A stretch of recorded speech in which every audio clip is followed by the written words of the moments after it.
Hello बच्चों, नमस्कार। पिछले क्लास में मैंने आपको मेजरमेंट से संबंधित ऑब्जेक्टिव टाइप क्वेश्चंस दिए थे। आज भी मैं आपको ऑब्जेक्टिव टाइप क्वेश्चंस के विषय में बताऊंगा। पहला क्वेश्चन है, ब्रिटिश माइक्रोमीटर के स्पिंडल पर चूड़ियों की पिच क्या होती है? पिच होती है, क्या होती है?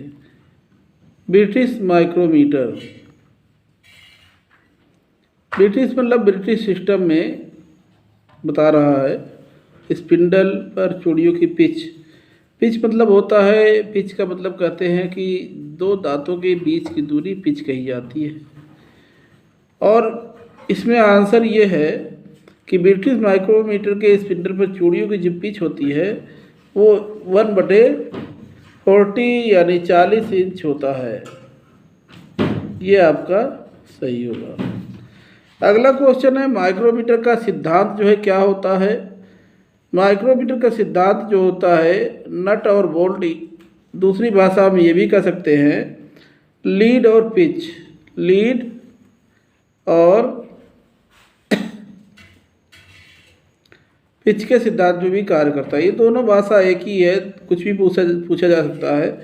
नट में इंटरनल चूड़ी होती है, बोल्ट में आउटर चूड़ी होती है। लीड क्या होता है? पिच होता है, दो दांतों के बीच की दूरी, चूड़ियों के दो दांतों के बीच की दूरी पिच कहलाती है। लीड क्या होता है? जब 0 से 0 हम चलते हैं, एक चक्कर अगर नट से घुमाएं बोल्ट पर, जो जितनी दूरी वो तय करती है वो हमारी लीड कहलाती है। मतलब एक चक्कर में चली गई कुल दूरी हमारी लीड कहलाती है। पिच जो होता है, दो दांतों के बीच की दूरी होती है। तो हमारा माइक्रोमीटर का सिद्धांत जो है लीड और पिच या नट और बोल्ट के सिद्धांत पे कार्य करता है। दो स्केलों का अंतर की बात अगर यहाँ पे कह रहा है, वो हमारा वर्नियर के साधारण वर्नियर कैलिपर जो वर्कशॉप में यूज करते हैं, वो दो स्केलों के आधार पे कार्य करता है। मेन स्केल और वर्नियर स्केल के अंतर के आधार पर करता है। तो ये वर्नियर कैलिपर का दे रहा है, तो ये गलत हो गया, माइक्रोमीटर का पूछ रहा है। अगला है रैक एंड पिनियन के सिद्धांत पे। डिजिटल माइक्रोमीटर जो होता है वो रैक एंड पिनियन के सिद्धांत पे कार्य करता है, तो ये भी गलत है। तो हमारा सही होगा, माइक्रोमीटर का जो प्रिंसिपल यानी सिद्धांत होता है वो नट और बोल्ट या लीड और पिच के सिद्धांत पे कार्य करता है। एक माइक्रोन जो होता है उसका मान क्या होता है? एक माइक्रोन जो होता है वो 0.001 मिलीमीटर होता है, यानी 1/1000 मिलीमीटर होता है। 1 मिलीमीटर के अगर 1000 टुकड़े कर दिए जाए तो उसका एक छोटा टुकड़ा जो है 1 माइक्रोन कहलाता है। अगर 1000 से 1 को डिवाइड करेंगे तो 0.001 मिलीमीटर आएगा, तो हमारा ये सही होगा। अगला क्वेश्चन है, मीट्रिक माइक्रोमीटर की चूड़ियों की पिच क्या होती है? मीट्रिक माइक्रोमीटर मतलब सिंपल जो माइक्रोमीटर हम लोग वर्कशॉप में जो यूज करते हैं, उसमें स्पिंडल पर जो चूड़ियों की जो पिच होती है, पिच क्या होती है? अगर हम और माइक्रोमीटर में क्या होता है, सिंगल स्टार थ्रेड होता है, और उसमें सिंगल स्टार थ्रेड में क्या होता है, लीड और पिच इक्वल होता है। अगर माइक्रोमीटर को 0 से 0 अगर चलाते हैं तो वो 0.5 mm आगे बढ़ता है।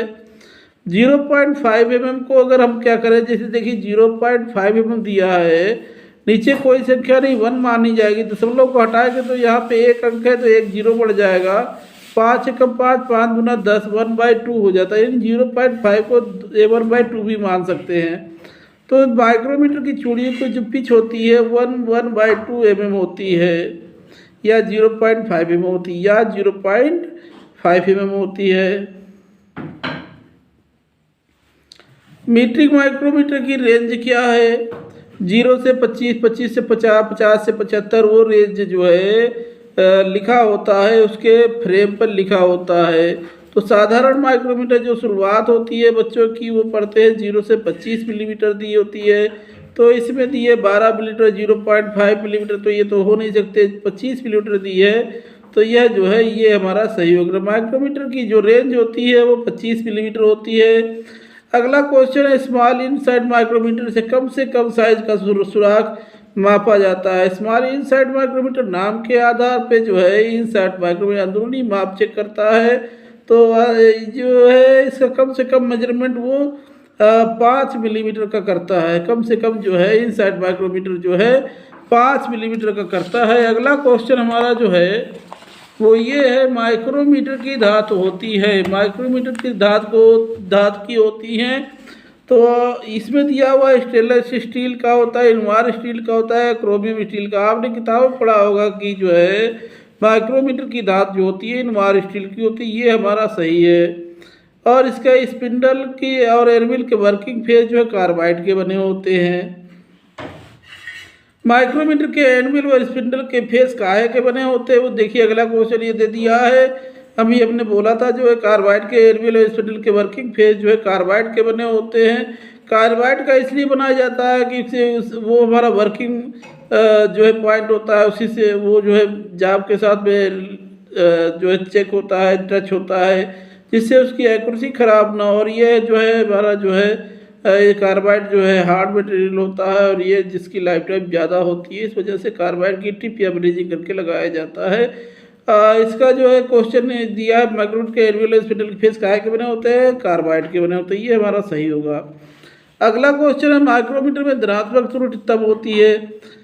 माइक्रोमीटर में एरर जो है दो प्रकार की होती है, पॉजिटिव और ऋणात्मक। जीरो एरर उसे कहते हैं जब माइक्रोमीटर के एनविल और स्पिंडल के फेस जब मिलाए जाते हैं तो जो है डाटम लाइन, थिम्बल की datum line,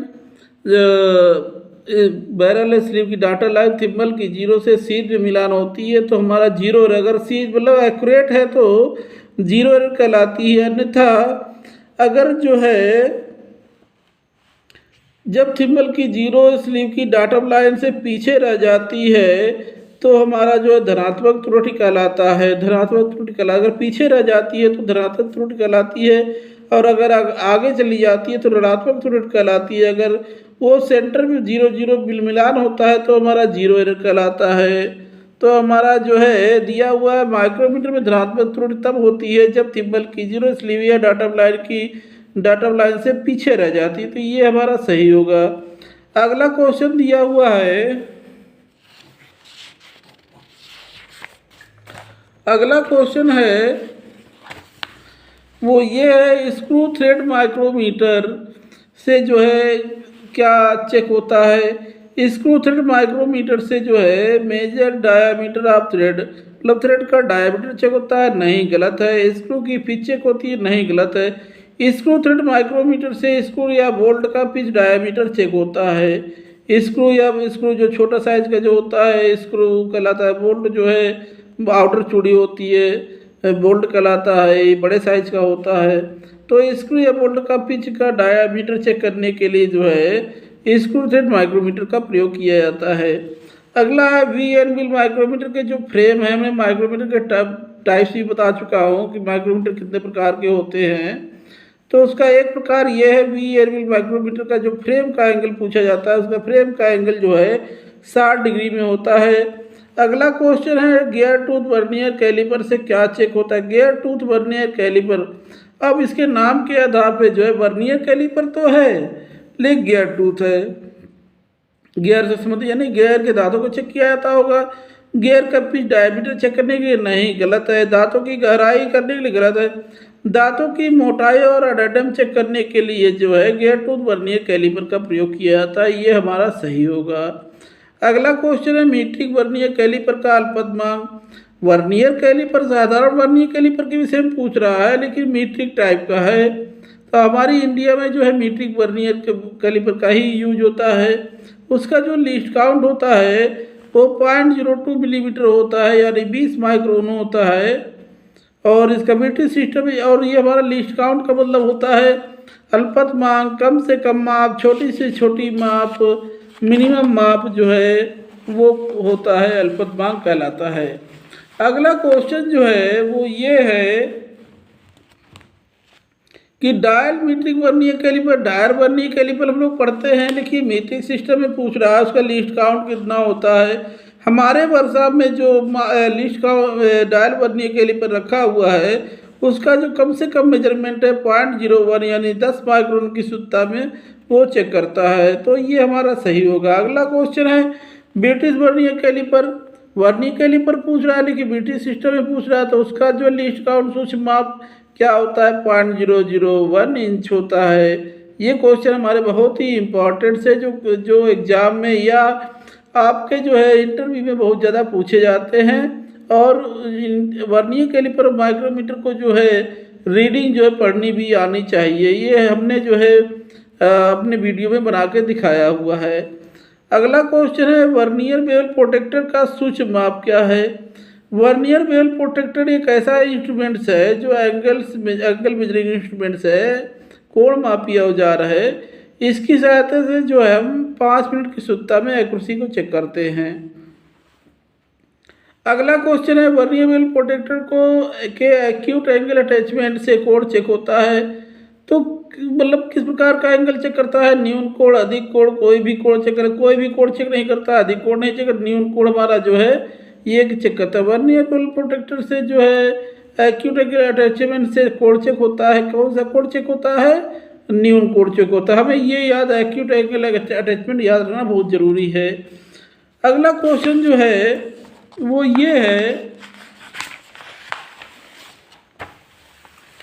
sine bar. Sine bar मैंने बताया था कोणीय मापक भी जो है मेजरमेंट इंस्ट्रूमेंट्स है। इसकी सहायता से जो है हम जो है किसी मतलब कोणीय मापक जो जाप बनते हैं उसके एंगल चेक कर सकते हैं।